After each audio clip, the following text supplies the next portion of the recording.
I'm Loretta and you are listening to Premier Drive here on Premier Christian Radio. Well, welcome to another of our Premier Drive FAQ session series. We've had all sorts of topics which I hope have been very useful to you. And this time we're focusing on marriage, as later this month is the UK's Marriage Week. I don't know if you knew that, but you're going to hear a lot more about it over the coming 5 weeks. Well, guiding us through this series is Michaela Hyde.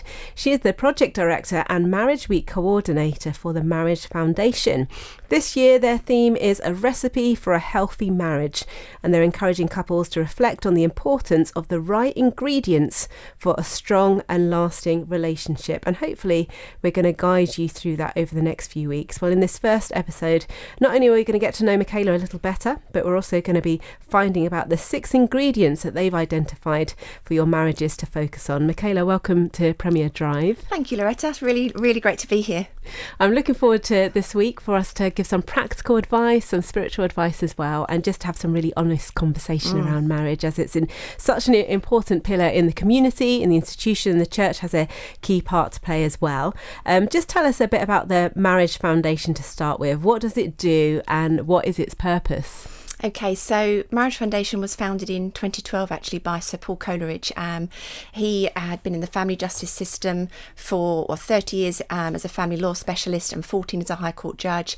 And time again, he'd seen the impact of family breakdown, the impact it's having on children and families, and thought something needs to be done about this. Something needs to happen. People need to know about it. So at that point, he founded the Marriage Foundation, and its purpose is to raise awareness of the value of marriage and the importance of marriage.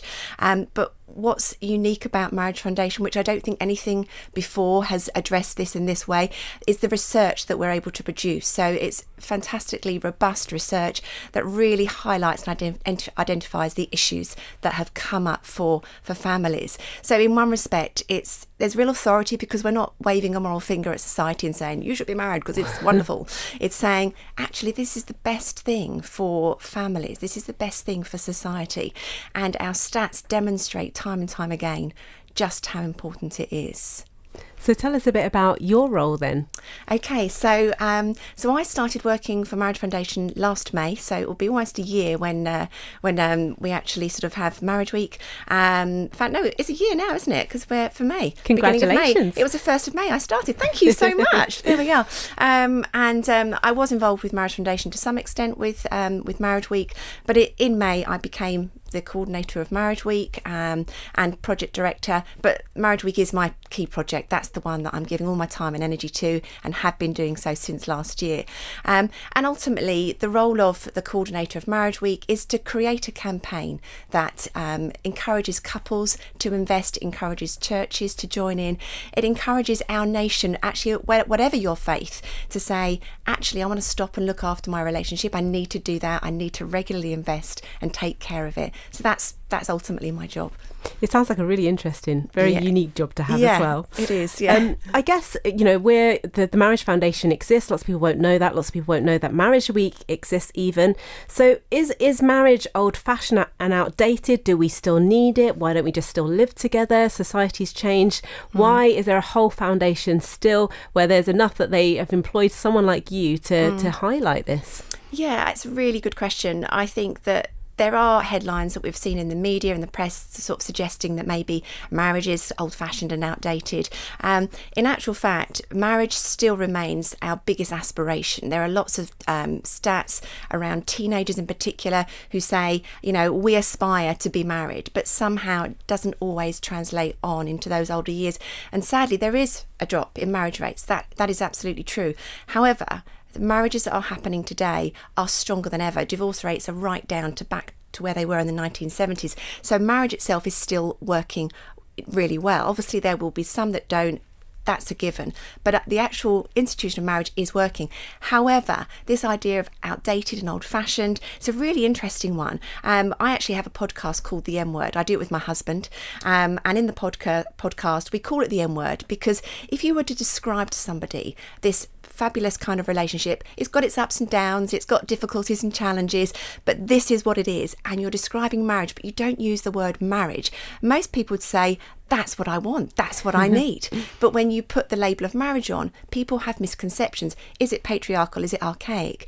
Now, I would argue against that, absolutely. I think that as a society, we're very concerned about equality. Now, all of us hunger for, crave for reliable love. Somebody that we can absolutely 100% rely on and know that they're committed. In no other relationship do you find equality in that relationship. So, for example, if somebody moved in with somebody, often it's let's just see how this goes, let's see if we're compatible. And inevitably, you're going to have one person who's going to be more committed than the other person. In marriage, you have what I call on my podcast the forever conversation. The forever conversation takes place. You talk about forever and you say, yes, we want to be together forever. When I got married, that was my feeling. And my husband felt the same. We knew that was the same because our marriage demonstrated that.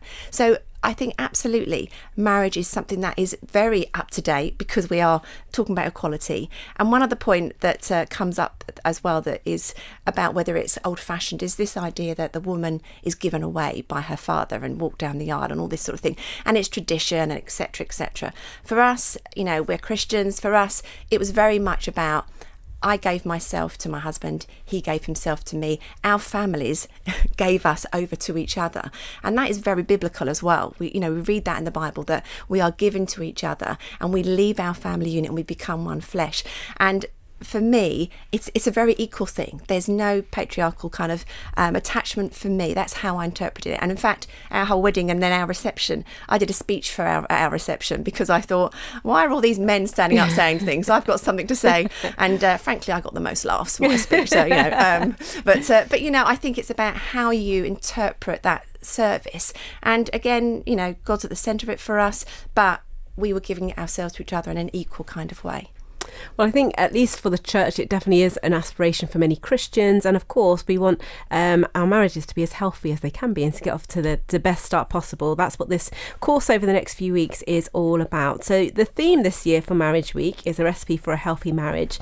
Just talk us briefly through the 6 ingredients that you're encouraging couples to focus on this year.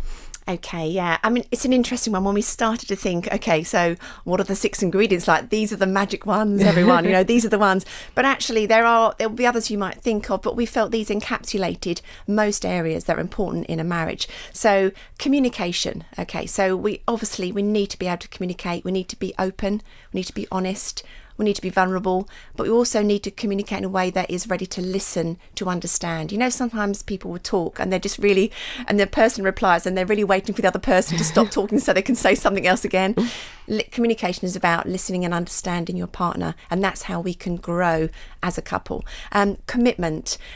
Commitment happens the day you say your wedding vows to each other, but commitment is a daily choice.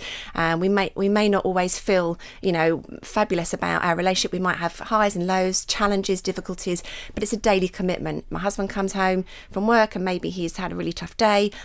My commitment to him is to stop whatever I'm doing, to listen if he's feeling that he needs that. And it's vice versa as well. It goes both ways. So commitment from the outset, forever, but daily as well. Kindness. Now, I really like the word kindness. I've grown to like it more. I think it's really underrated, isn't it? Exactly. That's exactly what I was going to say. I feel like it is completely missed, and it's almost as though it seems a bit weak or a bit weak and meek and a bit nothingy. But actually, the power of kindness is incredible. And we can all think of times when people have shown kindness to us and how it makes us feel. And I think showing kindness to your partner throughout your married life makes a huge difference to them. And it's easy to become a bit complacent and to think, oh, it's okay, we're married, and you might be really kind to your friends, and you buy them a little gift or whatever, and they've had a hard day. But your partner, you can sometimes overlook them. But little acts of kindness, big acts of kindness, I like the really big ones as well, make a real difference. So that's really important. Forgiveness. As Christians, we know the power of forgiveness. So that is almost, absolutely understood. However, do we necessarily walk that through in our own relationships? I think forgiveness is so important that to make sure there's nothing in our relationship that is causing a blockage. There's no barriers. But also, if we have unforgiveness, then we ourselves can hold resentment, and actually it's not good for us. It's not good for us spiritually and so on. So I think forgiveness is important. Intimacy. Intimacy is a good word, isn't it? It covers lots of things. I think actually it's a beautiful word. I absolutely love the word intimacy because it says so much about connection and bonding, and being a close knit couple and being one flesh. But it's also about knowing each other on a sort of emotional level, on a spiritual level. And I know we're going to be talking about intimacy more on another week, aren't we? So that's a really important thing. I'm talking so much. I'm wondering what other ones I've not. So I've done communication, commitment, kindness, forgiveness, intimacy, and friendship. Friendship, that's the last one. And it's by no means least. I think most of us would agree that marriages often start with good friendship. You become friends. My 14-year-old son, when he's talking about somebody he likes at school, I said, just become friends first. Friendship is really important. And for me, my husband and I, we are really good friends. That's where it began. And I think throughout your relationship as a couple, you keep that friendship going, you look after that friendship, but you invest in that friendship. And I think when we have a strong friendship, we're able to tackle difficulties, highs and lows, and manage life as it comes before us.